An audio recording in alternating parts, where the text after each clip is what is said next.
Imagine asking a group of people 2 questions. Everyone answers both questions, but possibly in a variety of ways. Which color do you prefer, green, blue, or red? And what is your shoe size? 6 or smaller, 7, 8, 9, 10, or larger. The answers can be organized into a 2-way contingency table where each entry gives us the number of people who responded with a particular pair of answers. If we know all but one entry in any row or column, we can find the missing entry. So we can use the contingency table to answer questions about any combination of factors. The key idea, everyone is somewhere. So for example, suppose a survey categorizes patients by their blood pressure, high, low, or normal, and their heartbeats, regular or irregular. It finds 14% have high blood pressure, 22% have low blood pressure, 15% have an irregular heartbeat. Of those with an irregular heartbeat, 1/3 have high blood pressure. Of those with normal blood pressure, 1/8 have an irregular heartbeat.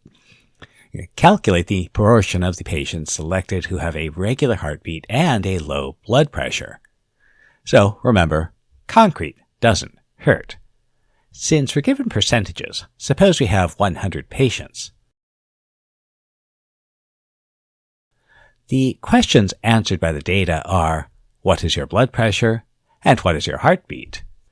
So these become the row and column labels of our table.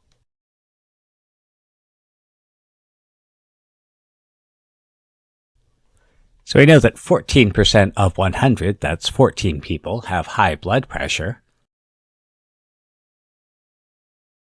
And 22% of 100, that's 22, have low blood pressure. Since we're assuming 100 persons altogether, that leaves 64 with normal blood pressure.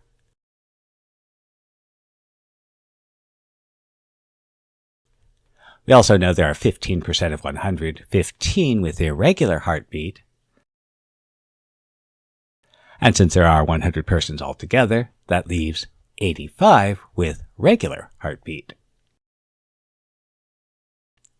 Now 1/3 of those with an irregular heartbeat have high blood pressure. Since there are 15 with an irregular heartbeat, of these 1/3 of 15, that's 5, have high blood pressure.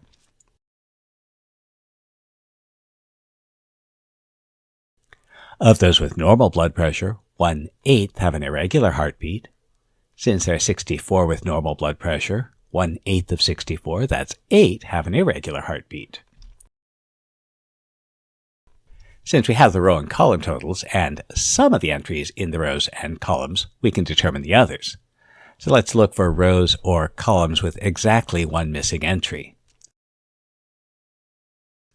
So there are 14 with high blood pressure, and the only thing that's missing here are the number with a regular heartbeat. So 5 have irregular heartbeat, and so the remaining 9 must have regular heartbeat.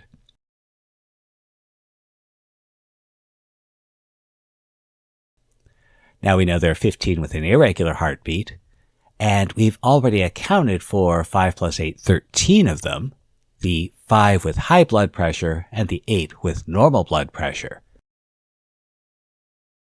So the last 2 must have low blood pressure.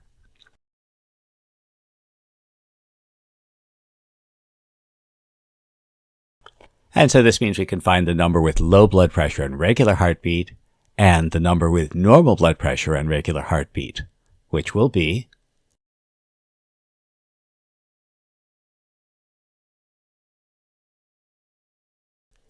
Now, there is actually a question buried in here, and that's the percentage with regular heartbeat and low blood pressure.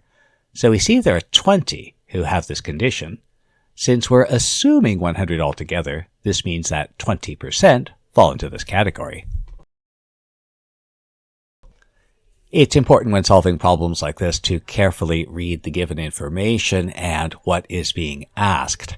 So here we have an emergency room patient categorized by being critical, serious, or stable, and we know something about the percentages, and we know something about the outcomes.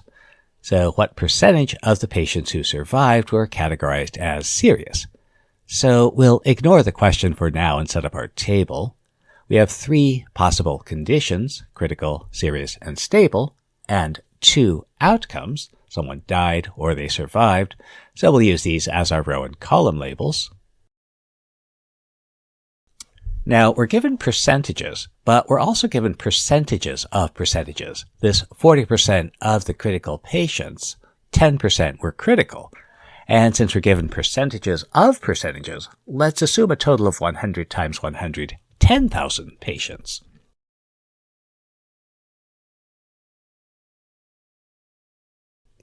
So we're told that there are 10% critical and 30% serious. So from there we can find the number of patients who are critical or serious.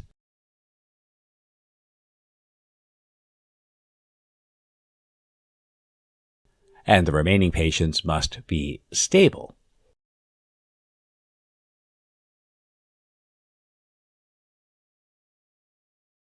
So of the critical patients, we know that 40% died.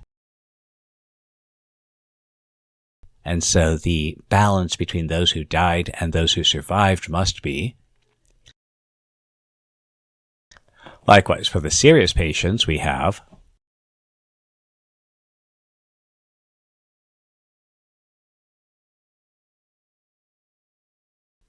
and finally, of the stable patients, we have